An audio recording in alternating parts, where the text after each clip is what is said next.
My wife confessed to cheating on me for 4 years because she was bored and left me for weeks. Now she wants me back. The morning started like any other Tuesday. I was making coffee in our kitchen when she walked in with this strange look on her face.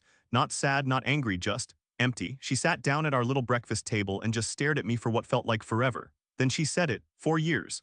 4 entire years of our marriage, she'd been sleeping with other men because she was bored with our life together. I dropped my coffee mug.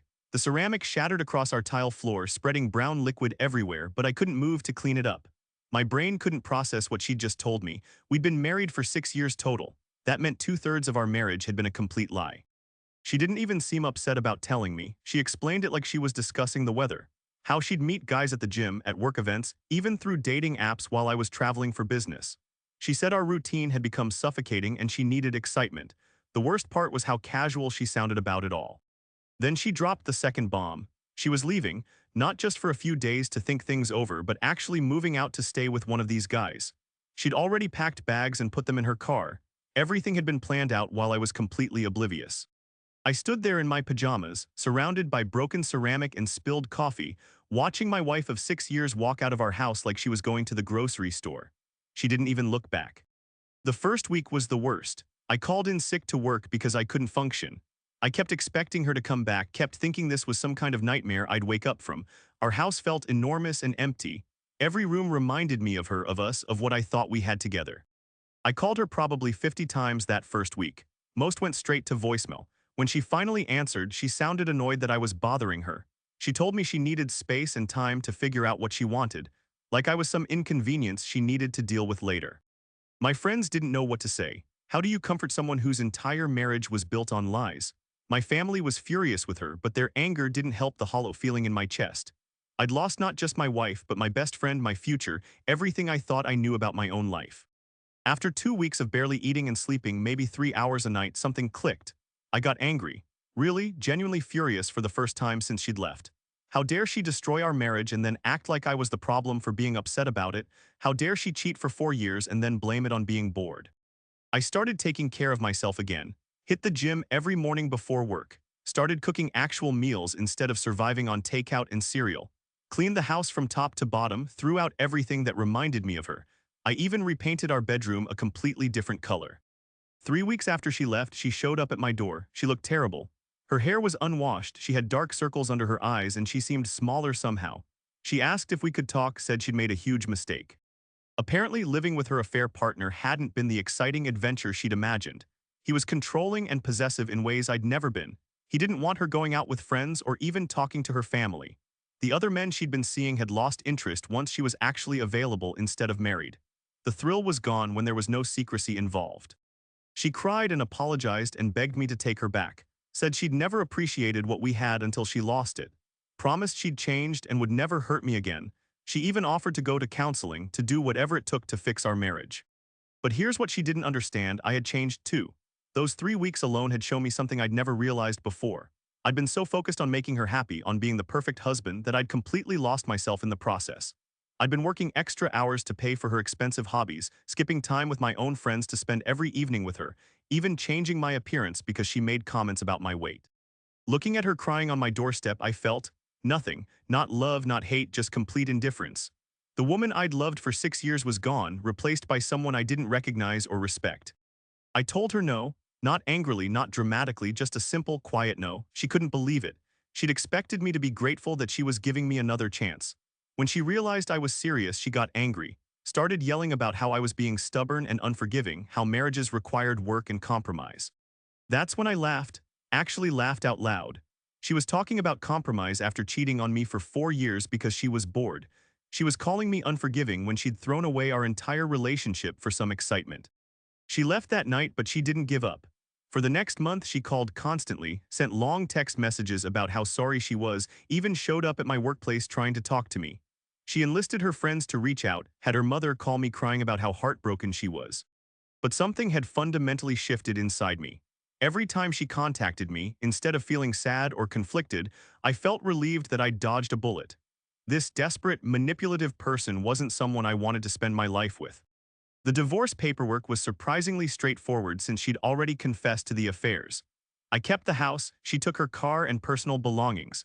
We didn't have kids, which made everything simpler legally but somehow made the whole thing feel more pointless emotionally. 6 months after she first walked out, the divorce was finalized. I'd expected to feel sad or nostalgic, but instead I felt free. Lighter somehow, like I'd been carrying a weight I didn't even realize was there. That's when the first real plot twist hit. I was cleaning out the last of her things from our attic when I found a box I'd never seen before. Inside were letters, printed emails, and even some jewelry I'd never seen her wear. Love letters from not just the men she'd told me about, but others too. The timestamps went back almost to the beginning of our relationship. She hadn't just cheated for 4 years because she was bored. She'd been cheating almost our entire relationship, from just a few months after we started dating. Our whole marriage, everything I thought we'd built together, had been a complete fabrication from day one. I sat in that dusty attic reading letter after letter describing intimate details about her relationships with other men. Some of them talked about how foolish I was, how easy I was to manipulate, how she could do whatever she wanted because I trusted her completely. Instead of devastation, I felt this weird sense of vindication. My instincts during the divorce had been right. This wasn't a woman who'd made some mistakes due to boredom or unhappiness. This was someone who was fundamentally dishonest and had been using me for years. But the biggest twist was still coming. About a year after our divorce was final, I got a call from a number I didn't recognize. It was a woman asking if I'd been married to my ex-wife. When I confirmed I had been, she asked if we could meet for coffee. Turns out this woman had been in a relationship with one of the men my ex-wife had cheated with. But it got complicated. My ex-wife had told him she was divorced when they started dating 3 years ago. He'd been in a serious relationship with this other woman, and when she found out about the affair, she'd done some digging. She discovered that not only had my ex-wife been lying about being divorced, but she'd been running similar schemes with multiple men for years. She'd been telling different guys different stories. Some thought she was single, others thought she was separated, others knew she was married but believed I was abusive or cheating on her too. This woman had been collecting information and reaching out to other people who'd been affected. There were at least 8 men who'd been involved with my ex-wife over the years, and most of them had no idea about the others. She'd been maintaining multiple long-term relationships simultaneously, spinning elaborate lies to keep everyone separate. What really got me was that several of these men had given her money. She'd told different sob stories, medical bills, family emergencies, car troubles. I started adding up the amounts and realized she'd probably collected thousands of dollars from these guys over the years. The woman who called me was organizing a group to potentially pursue legal action for fraud. She asked if I wanted to be involved, but honestly, I just wanted to be done with the whole situation. I gave her copies of the evidence I'd found in our attic and wished her luck, but I didn't want to spend more years of my life dealing with my ex-wife's lies. That conversation did give me closure, though. It confirmed that leaving her had been absolutely the right decision, and that her begging to come back hadn't been about love or regret. It had probably been about losing her comfortable home base while she manipulated other people. 2 years post-divorce, my life looks completely different. I've traveled more in the past year than I did in the entire 6 years of marriage. I've reconnected with old friends and made new ones. I started taking cooking classes and learned I actually enjoy it when I'm not constantly worried about whether someone else will be happy with what I make.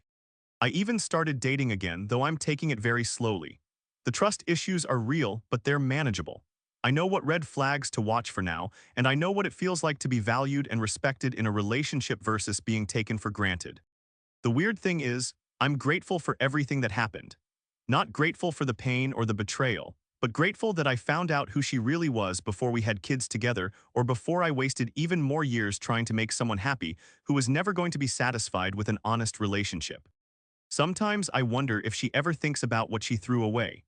Whether she realizes that she had someone who genuinely loved her, who would have worked through problems if she'd been honest about them, who built a life with her that she casually destroyed for some temporary excitement. But mostly I don't think about her at all anymore. When people ask about my divorce, I tell them it was the best thing that ever happened to me, which usually surprises them. But it's true. That betrayal forced me to figure out who I was when I wasn't trying to be what someone else wanted me to be. I've learned to enjoy my own company, to make decisions based on what I want instead of what I think will make someone else happy. I've learned that being alone is infinitely better than being with someone who doesn't respect you. The house feels like home now instead of like a museum of failed expectations. I've redecorated, reorganized, made it completely mine. Friends come over regularly, which rarely happened when I was married because she always found reasons why hosting people was inconvenient. I'm not bitter about the time I lost, or the money I spent, or even the emotional damage.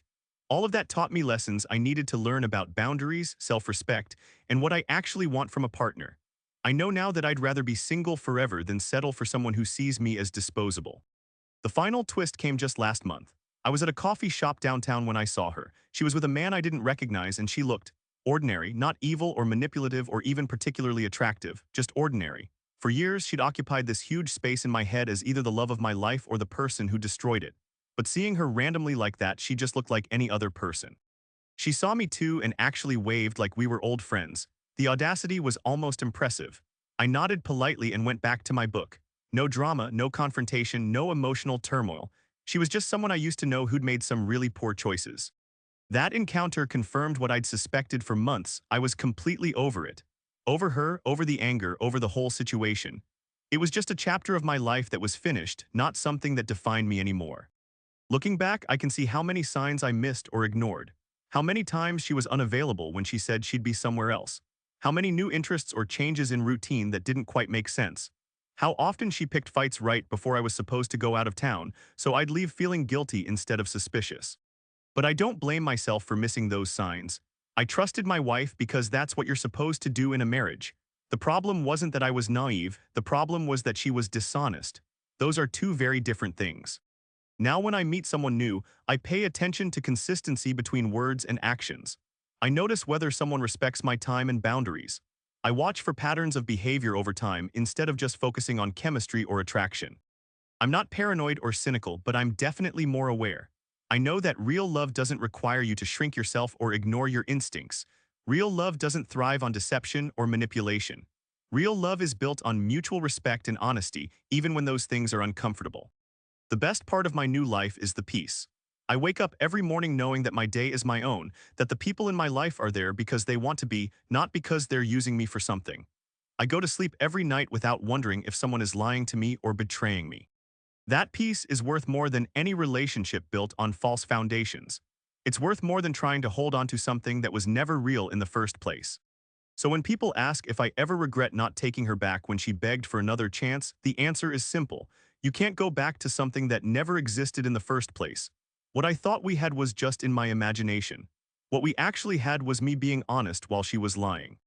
I chose reality over fantasy, self-respect over false hope, and genuine happiness over comfortable misery. Best decision I ever made.